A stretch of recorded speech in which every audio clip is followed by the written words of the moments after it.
Sekarang kita akan berbicara tentang pembahasan akses di rumah sakit. Jadi, perhatikan bukan pembatasan akses ke rumah sakit, tetapi pembatasan akses di rumah sakit. Artinya apa? Artinya adalah bahwa pembatasan akses tersebut adanya di dalam rumah sakit.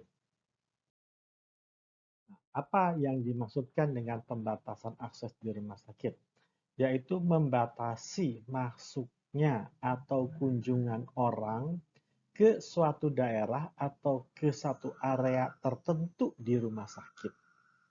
Karena area tersebut terdapat pasien atau aset rumah sakit yang harus dilindungi, yang menurut peraturan perundangan itu menjadi tanggung jawab dari manajemen rumah sakit.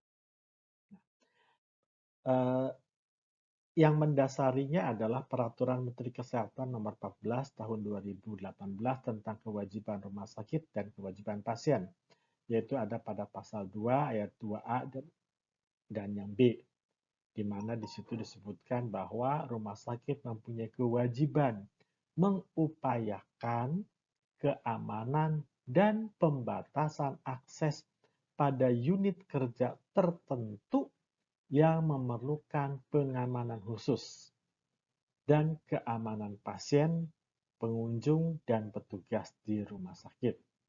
Contohnya tempat-tempat tersebut yaitu pada pasal 25, ruang bayi, ruang bersalin, ruang perawatan intensif, ruang pemulihan, ruang perawatan pasien-pasien psikiatri, ruang informasi dan teknologi, tempat penyimpanan berkas rekam medis, dan tempat-tempat lain yang tentunya sesuai dengan ketentuan atau kebijakan rumah sakit tersebut.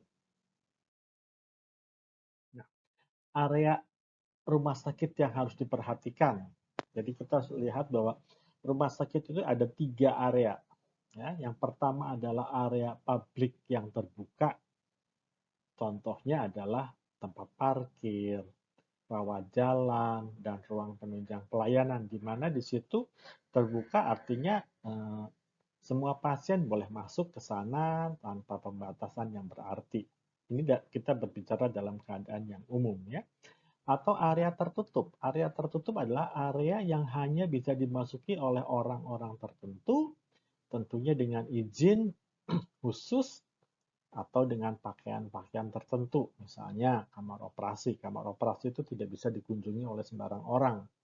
Kalau masuk ke sana harus menggunakan perlengkapan-perlengkapan yang biasa digunakan oleh petugas kesehatan yang berada di kamar operasi. Atau ada semi terbuka. Area semi terbuka yaitu dimaksudkan dengan semi terbuka karena dia terbuka pada saat tertentu dan tertutup pada saat tertentu. Contohnya adalah ruangan rawat inap, di mana di luar jam kunjungan maka itu menjadi area tertutup. Artinya tidak boleh ada tamu masuk, tidak boleh ada keluarga yang menengok, tetapi pada jam kunjungan area tersebut menjadi area yang terbuka. Nah, apa sih tujuan pembatasan akses di rumah sakit? Jadi yang pertama adalah untuk keamanan area rumah sakit. Jadi yang diamankan itu adalah areanya, daerah di rumah sakit. Ya, yaitu lingkungan rumah sakit dengan segala isinya yang ada di dalam, di luar atau di sekitarnya. Jadi bukan hanya di dalam rumah sakit, di dalam gedungnya saja, tetapi juga karena rumah sakit itu punya area publik terbuka, tadi disebutkan, misalnya area parkir, area lingkungan sekitar rumah sakit. Dan yang kedua adalah keamanan pasien tersebut. Nah, kelompok siapa saja atau keadaan pasien siapa saja yang diamankan, yaitu kelompok pasien yang mempunyai resiko karena dia tidak dapat melindungi dirinya sendiri.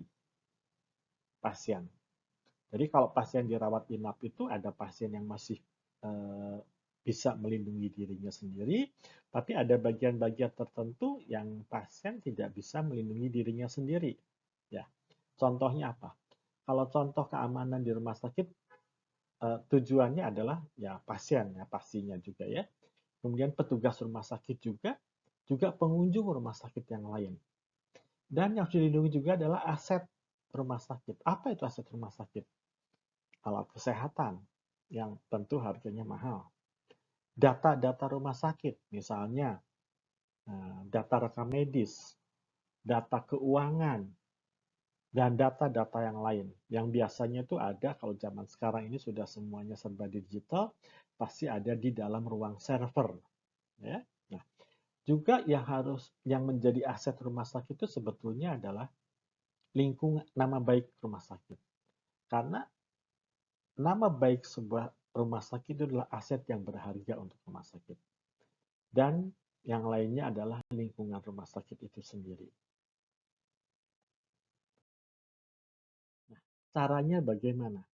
Caranya adalah pertama rumah sakit, pihak manajemen harus mengidentifikasi kelompok pasien beresiko mana saja yang tidak dapat melindungi dirinya sendiri.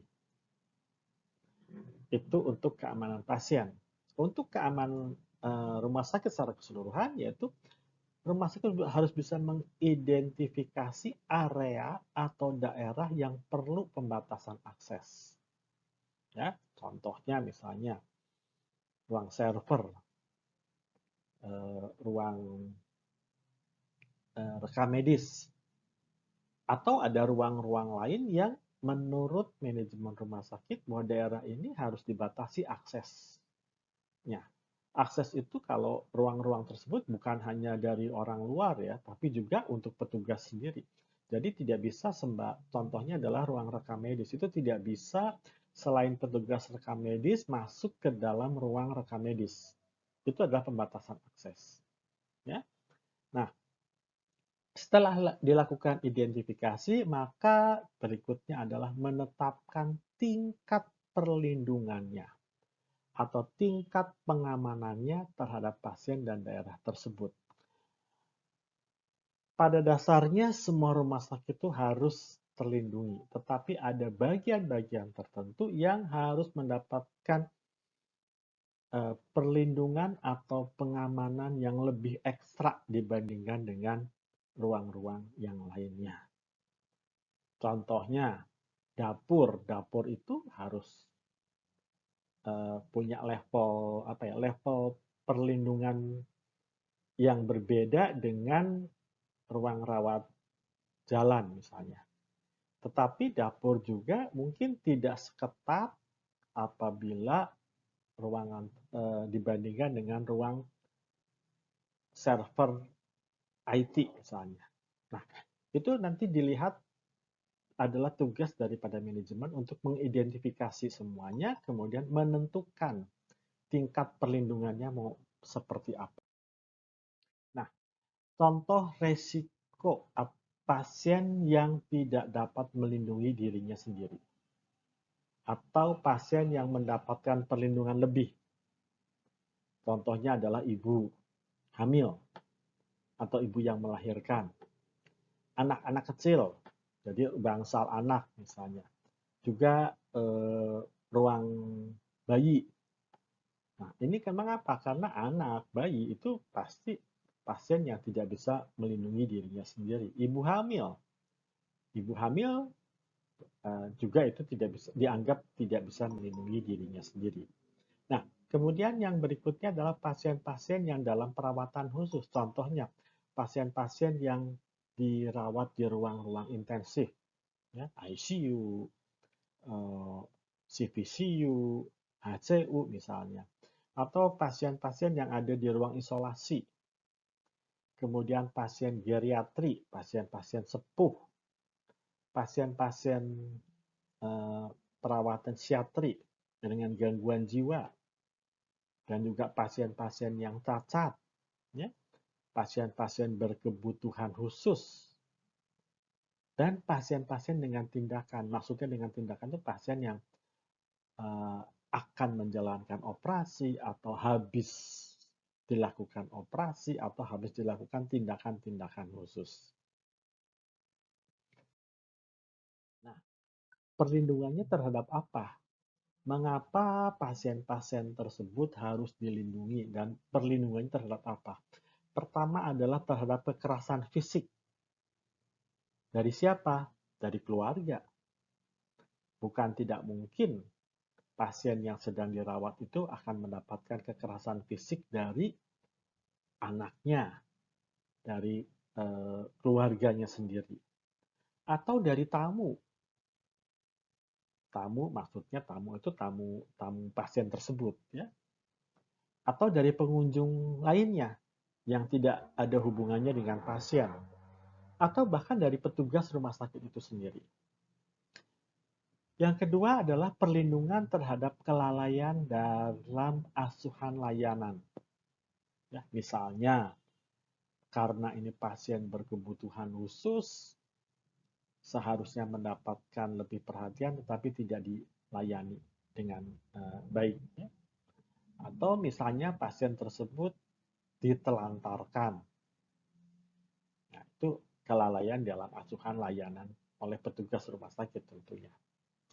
Atau perlindungan terhadap kejadian atau bencana tidak dibantu pada saat terjadi bencana. Misalnya bencana apa? Yang paling mungkin adalah bencana kebakaran, bencana gempa misalnya. Ya, kalau orang-orang pasien-pasien yang sedang dirawat di ICU misalnya terjadi gempa ya dia pasrah saja, dia tidak bisa lari. Berbeda dengan pasien-pasien misalnya yang dirawat di ruang perawatan biasa. Mungkin ada gempa, ada kebakaran, dia bisa menyelamatkan dirinya sendiri. Untuk ini nanti bisa dilihat di presentasi tentang emergency code, emergency code di rumah sakit. Ya. Nah, bagaimana sih sistem pengendalian terhadap pembatasan akses tersebut? Bermacam-macam caranya. Bisa dilakukan dengan penjagaan oleh petugas keamanan, bisa dilakukan pemantauan melalui CCTV, bisa lakukan pemasangan kontrol akses di setiap pintunya, memasang alarm, atau dengan sekedar mencatat pengunjung saja. Jadi ini tergantung dari tingkat perlindungan yang harus diberikan oleh manajemen rumah sakit kepada pasien atau daerah-daerah tersebut. Kalau misalnya ini harus mendapatkan perlindungan yang berlebih, mungkin selain akses kontrol, mungkin ada CCTV, bahkan mungkin ada petugas keamanan juga di pintu masuknya. Jadi kebijakan tersebut tergantung dari kebijakan rumah sakit. Nah, ini adalah bagian daripada sistem pengendalian internal di rumah sakit. Apa yang harus dilakukan sebagai manajemen? Nah, jadi manajerialnya atau manajemennya adalah pertama adalah kita harus melakukan pengendalian lingkungan dengan cara apa? Mengidentifikasi resiko.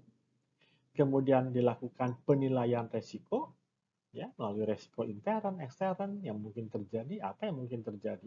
Apa yang akan terjadi, misalnya kemungkinan yang terjadi kalau itu di kamar bayi, kemungkinannya apa? Penculikan bayi misalnya.